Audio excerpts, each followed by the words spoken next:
most people do not want to talk about.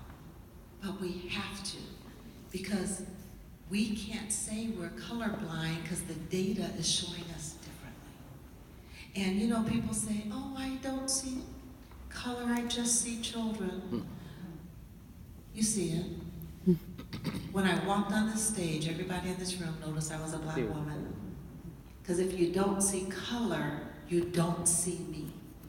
And it's perfectly okay to see me as a black woman.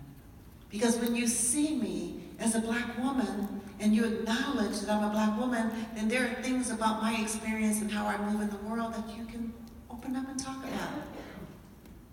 I can tell you, you know what? I didn't know what this humidity was going to do to this hair this morning. I had no idea what I was going to wake up as. Was I going to have an afro? Or what? And the whole fear around that. The whole fear. My daughter is so funny. She goes, Mom, why do people your age dress up to go to the airport? But we dress up almost everywhere we go, especially if we're going to be around other people, because we don't want to be targeted. There's a shopping mall in my neighborhood that I have to dress up and wear my designer bag to, just to mitigate the chances that I might be followed all over the mall. But if you don't see color, you don't see me. And when you say, hey, Rosemarie, let's go to the mall, and I say, hold on, I gotta get dressed, then if you want to be colorblind, you have no idea what that means.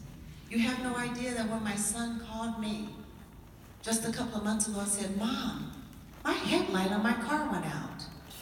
Boom, boom, boom, boom. And I said, son, where are you? He said, oh, I'm in the parking lot at work, I'm about to drive home.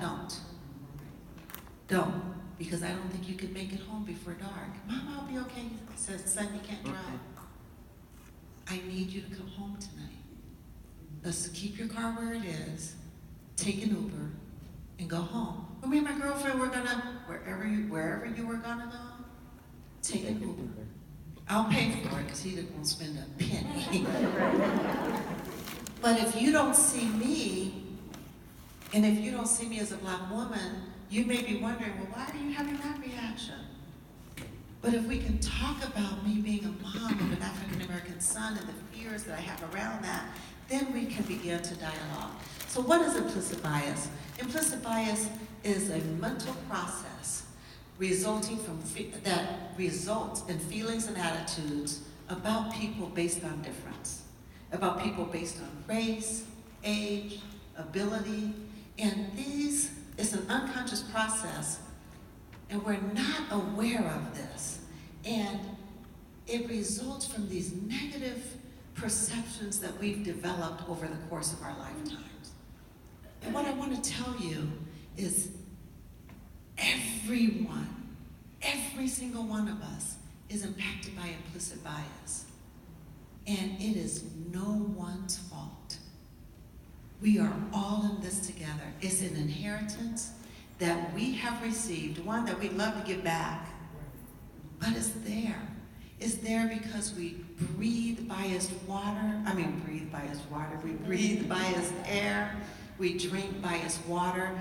It's all over. We receive these crazy messages all the time, and these messages become recorded on our inner recording, and we have no idea that those messages are recorded, and before you know it, they come out in ways that we don't even expect. They support stereotypes like black men are dangerous. I was listening to the news not long ago, and they were talking about an elderly woman who was attacked. She was knocked down and someone took her purse. And the newscasters were talking about what's wrong with this country that someone would attack an elderly woman. And this elderly woman was a little beat up, and this elderly woman had her purse snatched. And this elderly woman was 59 years old. I'm like, I'm 59 years old, and I do not describe myself as an elderly woman. But that's how we get messages about age. So here are these young 20-something newscasters describing 59 is elderly. So before you know it, that's a recording on your inner recording that by the time you get in your late 50s, you're really, really old. So let me show you how implicit bias works. Some of you may have seen this ladder of inference. And you climb this ladder the way you would any ladder from the bottom. You select data from what you observe. You add meaning to that data. And the meaning you add is based on your cultural and personal experience.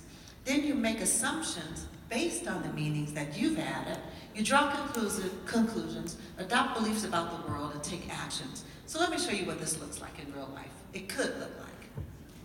I select data. Rosemarie rushed right past me without even speaking. Do you know that speaking is cultural? Mm-hmm. Some of you in this room were taught that when you walk into a room, you speak. Mm-hmm. You were taught that way. Mm-hmm. That's the way I was taught. If I go to my grandma's house and my aunties are sitting around, not only do I walk in and speak, I walk in and hug and speak. Mm-hmm. Hi, Auntie Trina, hug, hug. Hi, Auntie Pam, hug, hug. Hi, Auntie Nat, hug, hug. Mm-hmm. If I want to get in trouble, don't do that. I walk in and go, hey. You want to get in trouble. And if I want to wake up out of unconsciousness, I walk in and say nothing.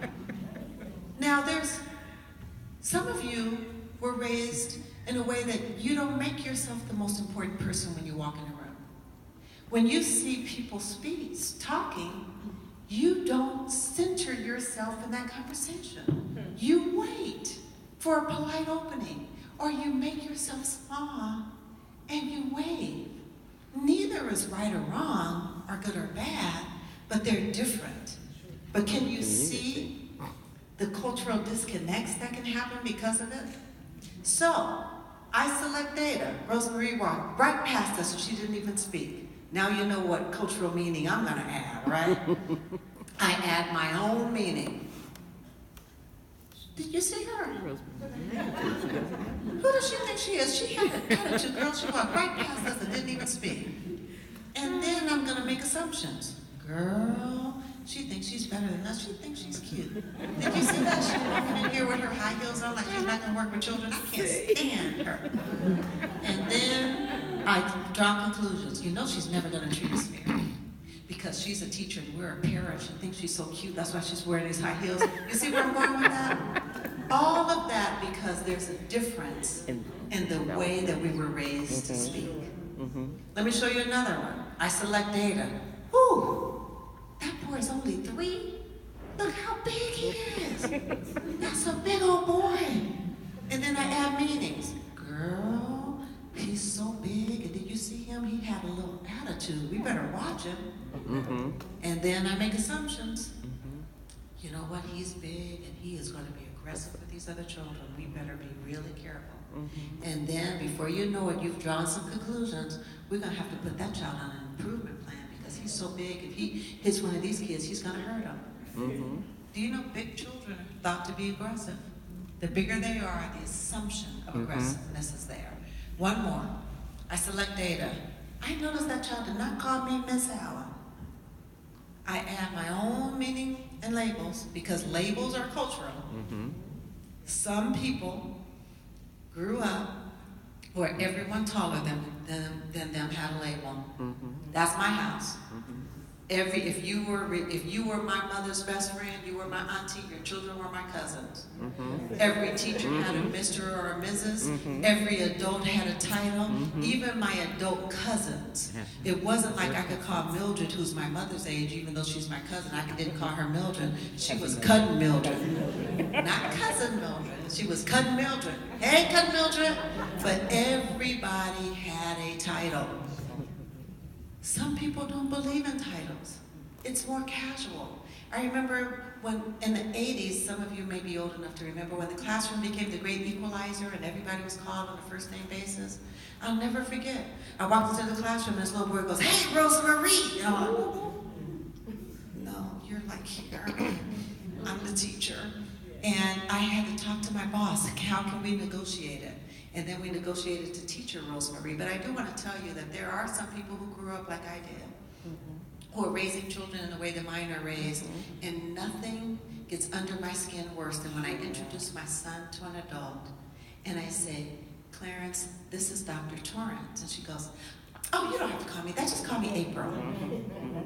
Please don't do that to families, because you set that child up to fail in their own community. Because my child can't go to church and call the pastor Timothy. And he can't call the First Lady Anita, because he would be ostracized and put in his place. So negotiate with the parents about what that might look like. So that child didn't call me Miss Allen, so you know how I feel about that, right? I add my own meaning. That's disrespectful. That parent didn't teach that child any manners. And then I make assumptions. That child's family doesn't care about manners. They don't care about me. I can't believe that they let that child walk in here and call me Miss Allen. You know where else this happens? When you have children who won't speak. I was one of those directors that met every child at the door. Any principals would do that. And you go, good morning, Heather. Good morning, Byron. Good morning, Sam. Sam, good morning.